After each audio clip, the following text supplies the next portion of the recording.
حالا همه کاره رو اگه اصلیشو اونم سوئدشو اونم 5000 کدش از فروشگاه رو برودت تهیه بکنی، میتونی بدون کد هر کولری رو روشن بکنی. الان کنترل جدید سوئد دوباره برای ما موجود شد. الان یه دونه رو از داخلش برمی‌دارم بدون اینکه کد بدم، میخوام کولر فروشگاه رو باهاش روشن بکنم. بیا جلو نشونت بدم.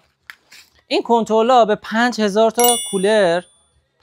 کولر میتونن ساپورت بکنن و روشن و خاموشش بکنن و موداش هم حتی میتونن عوض بکنن. الان این کنترل رو نگاه بکن، میخوام باتری بندازم و بدون اینکه کد بدم ببینم کولرمون رو روشن میکنه یا نه.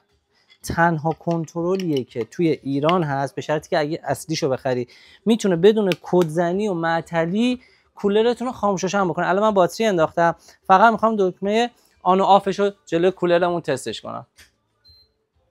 دیدی دوستان؟